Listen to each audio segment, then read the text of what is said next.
Okay. I'm following my prompts. Good morning. Happy Saturday. What a beautiful day to be alive.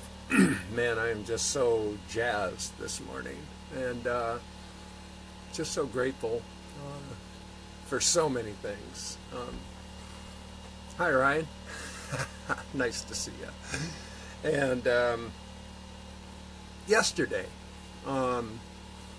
we finally had a break in the rain. You don't get a lot of rain around here, but when it comes, it's welcome. And spring is coming. So yesterday it was just cloudy and cold. And I went into town because there's this really good-sized park there. And so I parked and started walking in the park. And I don't know, I just inspired to start walking in the neighborhoods. And I discovered there's an old town. So I meandered around and looked at all the shops, and I circled back. And as I circled back, I found this road. It was called Seven Bridges Road. And I just thought, well, this might be interesting. So I started following it. Well, as it turns out, I ended up walking 14 miles all together now, and it felt good. You know, I was out there for I average 3.5 miles per hour. That's how I pretty much calculate my distances by time, and so it was about 4 hours plus. So yeah, that's how I kind of figured it out, and it felt really, really good.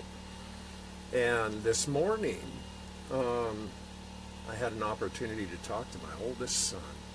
Now I haven't had a chance to talk to him since I saw him last, which was in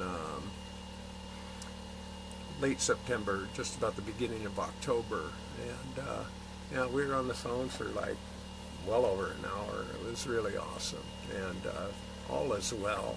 We're really everything's good. It's really good.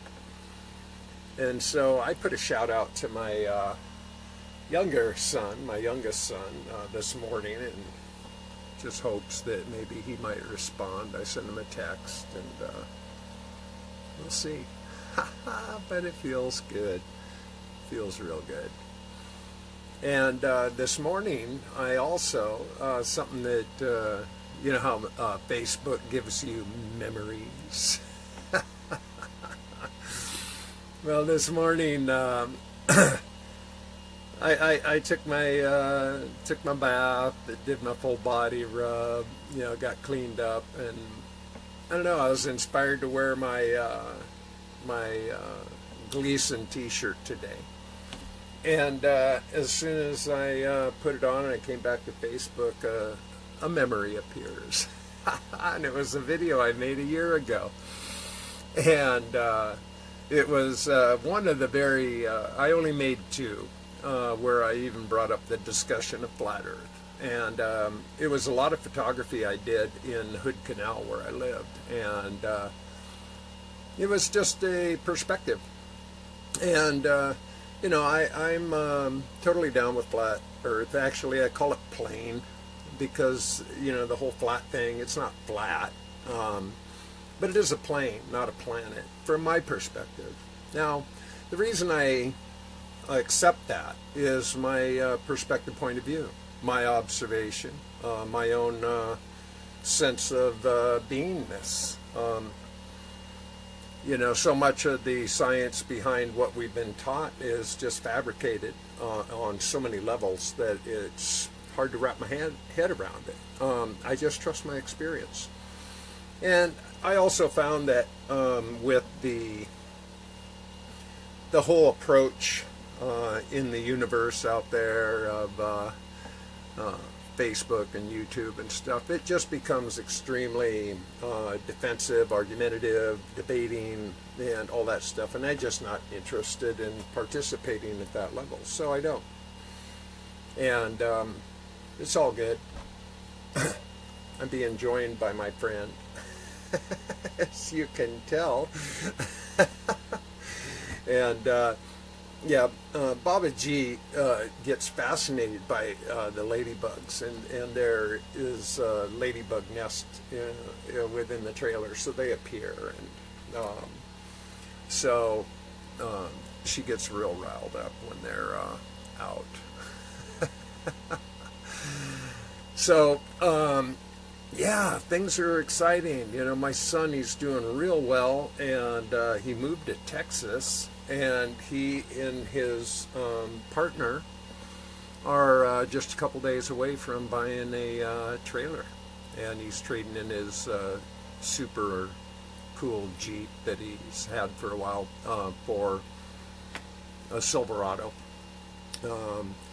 And I said, man, you're right on my team now. It's so great. And yeah, he's doing good. He's doing real good. And so I'm real happy for him. I am. I was just so jazzed to hear from him. And so, yeah, I've been thinking about some things lately. You know, something that has appeared to me recently. I'm truly not who I was by any stretch, and even long before UT and other changes that I've evolved with. I've had a lot of changes of attitude. I've had a lot of change of mind over time, and it constantly changes. Who I am right now is not necessarily who I'll be tomorrow, or anywhere in projected ideas. I just roll with what is so in the moment. But I was thinking yesterday while I was walking that I might tell you a story. Since it is Saturday morning cartoons. This story goes back to a time when I was really a pretty confused teenager. And I was 15. Our house burned down a couple years before. And I was displaced on so many levels. And so one day I was hitchhiking. And I got picked up. Just so happened it was somebody I knew, a classmate. And I went, wow, get a new car? And he said, no, we stole it. And I thought, wait a minute, you stole a car? And before I knew it, I was stealing cars too. I actually stole. I kind of guesstimated this, but I probably stole about 150 cars before I ever turned 16. And I didn't do anything with them. I joyrided, just was tripping. So this story was in, I don't know, it was in the winter sometime. And we got to a point, they were being a little too, my friend, they get a little goofy in the cars and do things that were damaging to the cars, and I didn't like any of that. I was just kind of amused by the joyriding. So we used to steal separate cars. And we'd joyride around in tandem. It was crazy, it was, So on this one particular occasion, we had two separate cars, and we went joyriding south of Seattle to where I grew up. It's out near the airport, and we were all tripping on acid. So I had this 58 Impala, and we're cruising around. Somehow we got separated by traffic lights and all that. And so I spent the rest of the night kind of driving around figuring, where in the world did they go? and I couldn't quite put a finger on it. So as the night went on, I saw some of my old friends, because it was the neighborhood I grew up in, and we were at a dance. And I figured it was time to head back north up to Seattle. So I'm driving around in this 58 Chevy powder blue Impala, and I was coming up on what's known as the First Avenue Bridge. As soon as I got onto the bridge, it just started spewing steam. And I mean lots and lots of steam. It was like I couldn't see. It was coming into the cab. I mean, it was everywhere. And I rolled off the bridge, got down off the exit, and the car was kind of dead. And there it was. It's about midnight. Totally tripping on acid in this stolen car, dead in the at the stoplight. And so this pickup truck pulled up behind me, and I got out and I said, "Hey, mind to just like push me across and out of the intersection?" "Oh yeah, sure, gladly." So he starts pushing me and pushing me and pushing me to where we were going down a 30-mile-per-hour road at 40 miles an hour, and he wouldn't back off. They were having a joyride themselves, apparently, you know, and I was getting a little bit panicked about this, because there was no way for me to stop the inertia, what was going on. And then finally they had their jollies and they backed off, and I rolled off into the back lot of a bowling alley. Now, it was really, really foggy out, really foggy. And at this point I'm like, just, I'm tripping now. And so I just sat there for a minute and figured, well, I better figure out something. So I walked across the street, and there was a like a Kmart in a big parking lot, and there were several cars parked there. So I just went and looked, and lo and behold, there was this Buick Skylark, actually really clean, totally unlocked. And now, how we used to really find these cars, just to let you know, in the General Motors, all the vehicles from like 1953 through somewhere into the mid-60s or so, they had an ignition called a sleeper eye.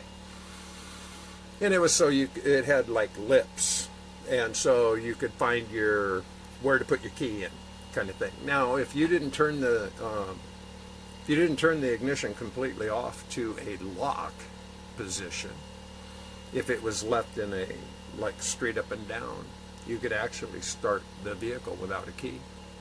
Kind of a goofy design, really. So here was this Buick Skylark. Beautiful, clean, really nice. And like I said, it was real foggy. And so I started it right up, turned on the heat, turned on the defrosters and the wipers, and dialing up the radio. I was just making myself at home. And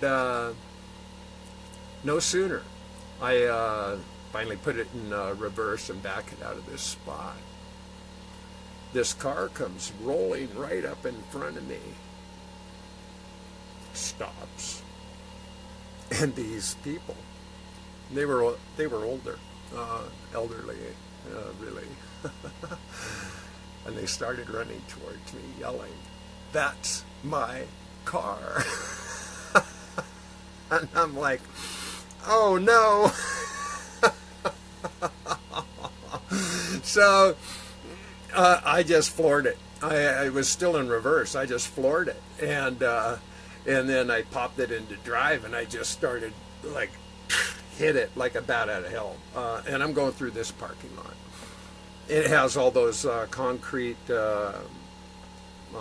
things, you know, for parking and all that. Man, I'm just flying over these things, and I'm galloping through this parking lot. And man, I was crazed at this point. I started, I zoomed for a good mile or two, because actually I knew there was a police station almost about 2 blocks away from where I stole this car. And then I realized speeding wasn't a good idea, so I slowed down. I drove back up into Seattle, and I parked.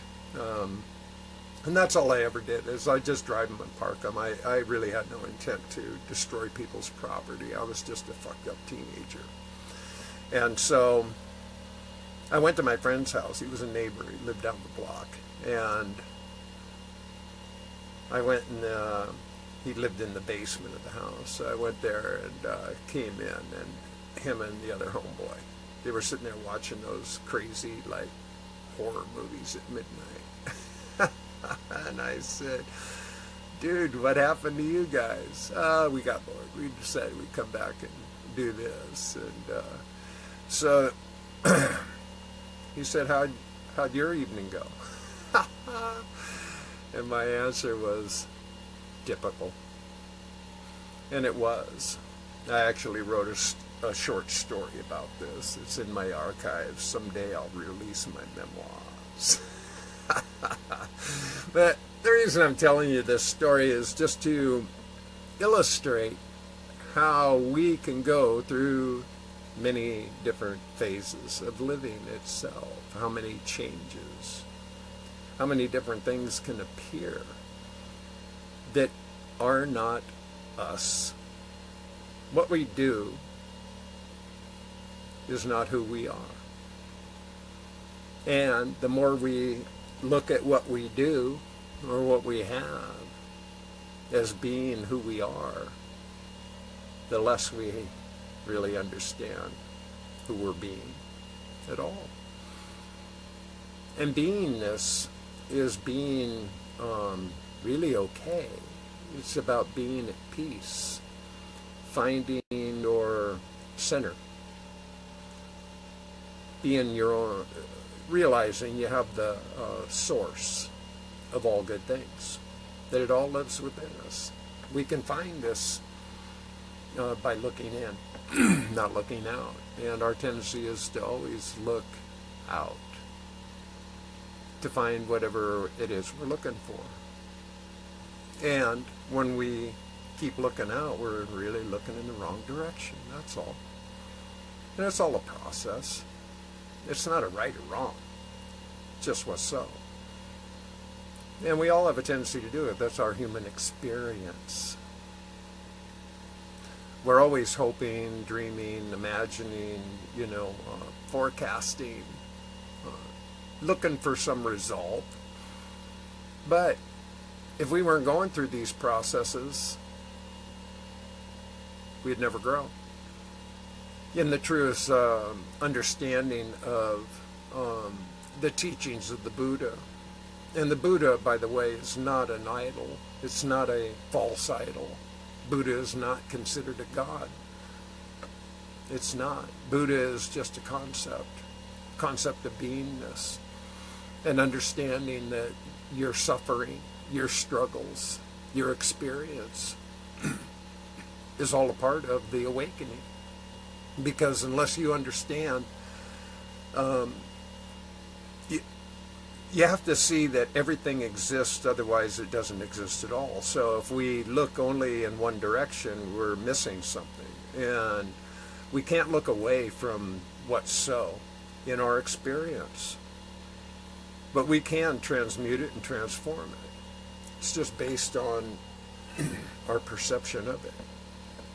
And I know what struggle looks like. I know that one real good.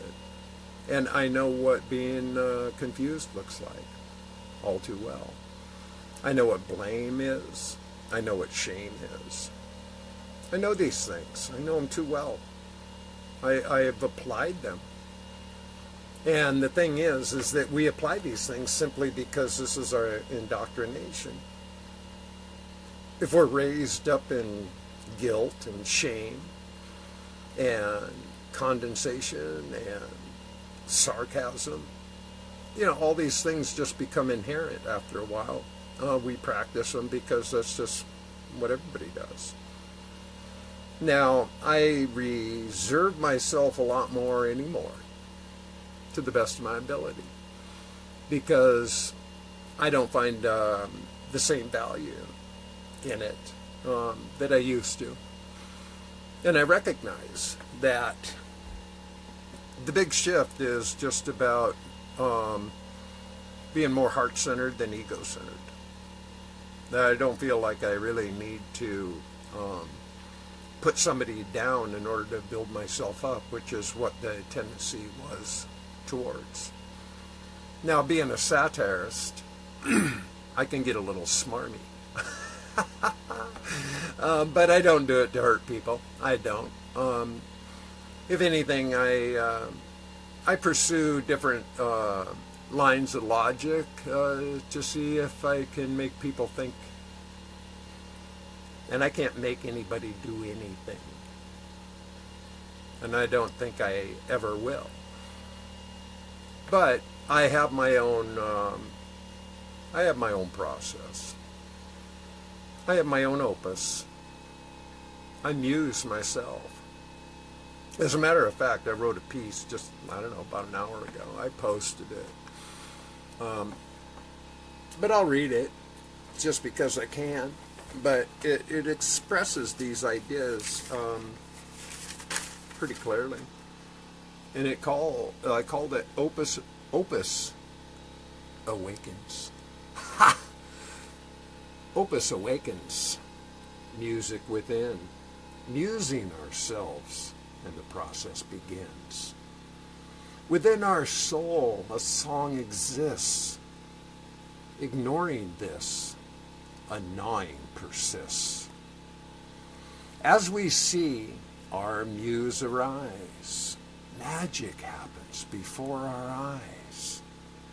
Never doubt, it lives in you. Just allow, your heart pursues. Feel enlivened, be robust. Express yourself with loving trust. Be the muse. Open the door. Opus awakens as you explore. And it is in all of us. The opus is in all of us. It's the music. It's what it is. The muse. It's in all of us. Then we keep looking in the wrong direction for our muse.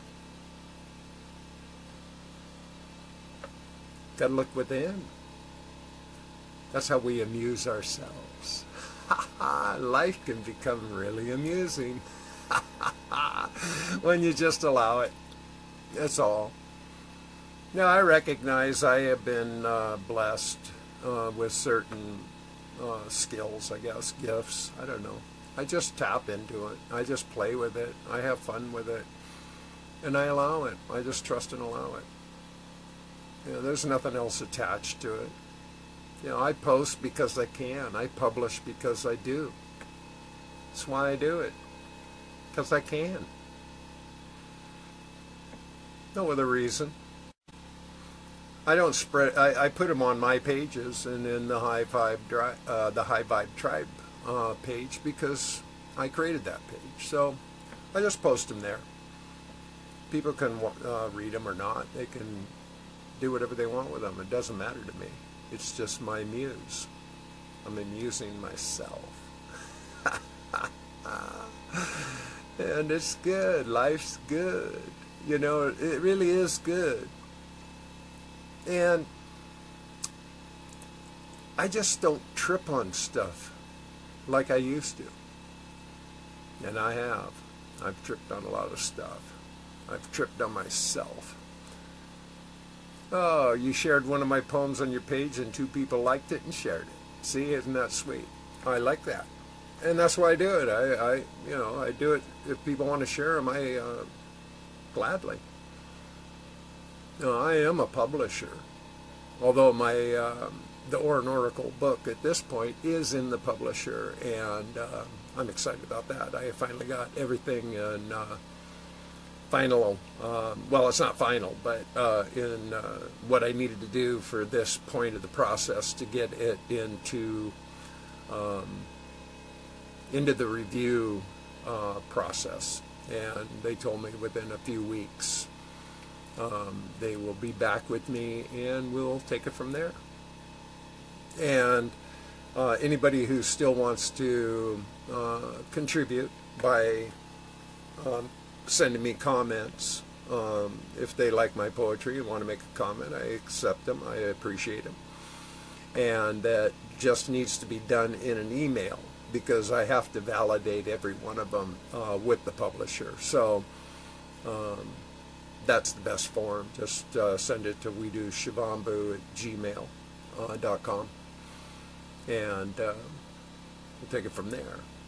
And I still am accepting donations. So if anybody wants to contribute to the book in that form, I lovingly welcome that, because I still have another balloon payment coming.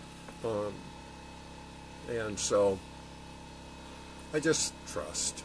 I do. I trust and allow. But the PayPal account works. People have made all donations come through PayPal. PayPal.me/Weedu. And $25 or more. I accept all, but $25 guarantees and secures you a copy that I'll sign and number in the order that you make the donation. So I'm excited about that, because I've been writing a really, really, really long time. As a matter of fact, I'm planning my next trip will be going back out to Washington State to retrieve my archives and my computer. I have a real powerhouse computer that I have stored with my archives.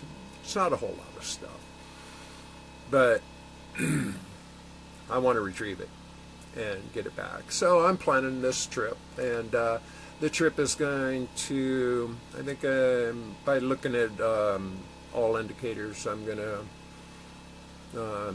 kind of head north, go through Nebraska, up and through Montana, and into Washington, and then circle back down through Oregon. There's just some people I want to see along the way, and then back through Nevada, Utah, Colorado, and kind of like that. It'd be about probably could be 4,000 or 5,000. I think I figured out it's around 2,200 miles just to get to Seattle from here. So we'll see. It's just a plan. And then I'm going to come back and build my tiny house. Yeah. And I'm excited about that. And I already have the building.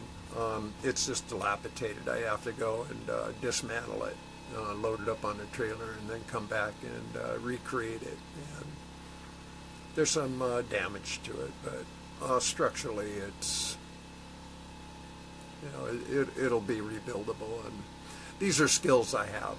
And my body's healing. My body's healing a lot. My hands have been getting a lot better.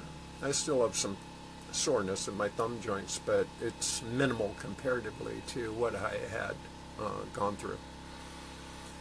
And so I'm not going to approach building like I used to. I had this kind of gnarly Superman approach where I could just keep pumping up meds and drinking or whatever, and just keep pushing and pushing and pushing and pushing and pushing and pushing. And it nearly killed me.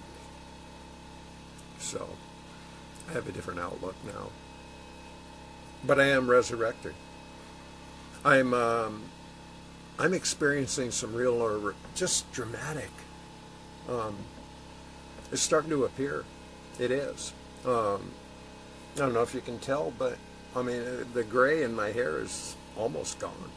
It's just disappearing entirely. In my family, my mother, God bless her, she died at 93 a few years ago. And my three oldest brothers, they're a characteristic that seems to be in the genetics, I don't know. But it's these lines that form around the mouth, vertical lines. And I've been noticing that mine are just, they're disappearing. It's so wild. Oh, what this is my tattoo here. Now here, this is a good one. I have two tattoos. This is one, and this is the other. Now I had the first one done in 92. About, yeah, 92 I think it was. And I had this design in mind. I actually designed this one. I didn't render it, I just had the design in mind. And what it is, it's a lizard, but it actually represents a chameleon. And it's climbing up, and it's just within reach of the yin-yang. Now, the purpose of this idea is that with the chameleon, it represents the ever-changing world in which I live, which we all live. It's always changing.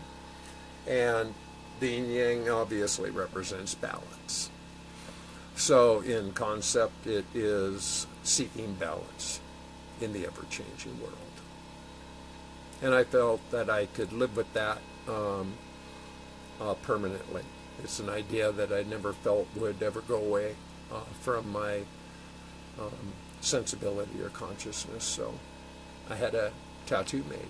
Now back then, I found this young artist who had gone to art school and was still kind of new in the tattoo world. A young lady. This was in South Tacoma, Washington. She only charged me $75. 4 colors. Wow. And I went back to her the following year, and I had these 2 Chinese symbols put on my other arm. And again, just something I felt I could live with. And in translation, they represent different mind, special heart, spirit that excels. That's me. Different mind, special heart, and a spirit that excels. And so, yeah, I've had these things on for decades now, and they resonate. I feel they still represent. And if I ever get another tattoo, I want it to. I'm waiting for the day I can have a hologram. Yeah, I thought, wouldn't that be interesting? Holographic tattooing. What a concept, eh? So, yeah. My son, well, both my sons, my oldest one has just 2 tattoos, and he had these done a long time ago, and they're actually kind of large, and they both, they're on his forearm. And it just says blessed, and what's the other one? Prosperous, maybe. Something like that, yeah.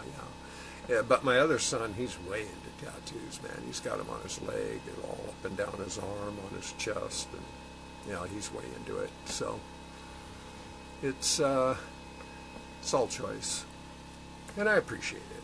I just didn't see the point in having, tattoos all over my body. For me, I can respect and appreciate other people that do this. It's just a form of art and self-expression. And traditionally, they tell stories. You know, if you go back in to indigenous culture, where tattooing really found a lot of its root, they were representative of culture, tribe, philosophy, concepts, I don't know. So there's a root there. I've seen some interesting videos on this years ago, where this guy traveled around the world to meet some of these sources of some of the more indigenous tattooing, not commercialized. They're much more tribal, the way they do it. So yeah, it's all good. It's all really good. It's all about self-expression, and I just do the best I know how to express myself and stay true in that. I've been enjoying writing.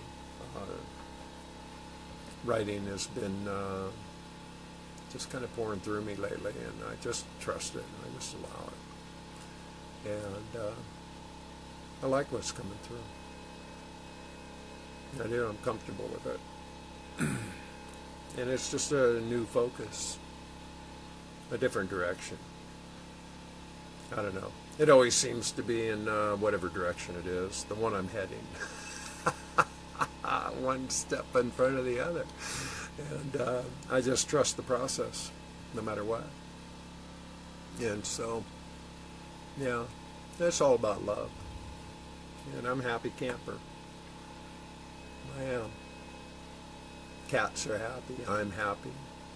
I actually had an opportunity to, just this last week, have some really amazing phone conversations.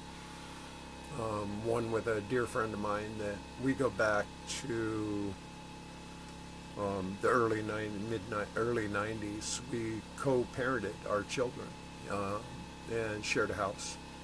And I was raising 3 boys, the oldest one being from a first marriage of my kid's mother, and 2 were mine. And he had exactly the same circumstance with the oldest one being from another father, and the 2 younger ones. And they're very similar in age, actually, all of them. And so we were just perfect duality. Him with girls, me with boys, but really kind of the same circumstance. And so we co-parented for years, and we owned a restaurant together. We've done a lot of things together, and he's just a remarkable man. And him and his new wife, they've been together years, but they got married finally. That's the last time I actually saw him and actually talked to him, which was last August. And I sent him out some messages and voicemail, and wasn't hearing back from him. And so it was Monday, and I was out on my morning walk, and he was just real fresh in my mind, and very much in my heart. And I was thinking, wait, today is President's Day, bank holiday, because he works in bank, but he's a marvelous musician. Him and his wife both, they're amazing, and they perform a lot. And so I thought, all right, I'm just going to call, see what happens. And sure enough, he answered. I didn't go to voicemail, and we ended up on the phone for a couple hours. It was really lovely, and I really appreciated that. And then I also heard from Sunny Boy, Daniel, and he's really enjoying himself. He's been up in upstate New York and hanging with our other friend Jeffrey, and he really likes it where he is. So he's just chilling. He's just going to stay there, and good for you, man. You know, we're all where we're supposed to be, being whoever we're being, wherever that is, whatever reason that is. So. Yeah, I'm perfectly comfortable with it. I have no problem being alone. None. Because I don't feel like I'm ever alone. I don't get lonely. That's why I went on my walk yesterday. Me, myself, and I, 14 miles in nature. Now, when I walk down this this road, this 7-bridge road, not one vehicle. And this this road, it had to be a good, I don't know. My guess would be it was at least 6 miles or 7 miles of my walk was just on that road. Not one vehicle. Not one. That was pretty cool. And I like that. I like being in nature. I really do. I like the solitude. I like the quiet. Now, right now, I'm running the generator, but I don't run it all the time. I run it to keep the Wi-Fi active when I need it. Power the computer, my phone. Although I can power my phone in my vehicle as well, and I do that sometimes, so I don't have to turn on the generator. And this morning I was hearing these beautiful birds. They're just hanging outside and just singing, dancing. It's really beautiful. And so, yeah, I celebrate. I celebrate life. Life's good. So, I don't really have much more to say. I just want to wish you all a beautiful, wonderful, marvelous day. I don't know if anybody's there with any questions or anything, since I do post this as a Q&A. But it's all good. Life's good. I feel really at peace. I have a lot of love in my heart. So, thanks for being you. Nobody does a better job of being you than you. Ever. So celebrate that shit. Enjoy your ride. And always keep your peace together. And love yourself. You deserve it. So, with all that being said, have a happy Saturday, wherever you are. Bye now.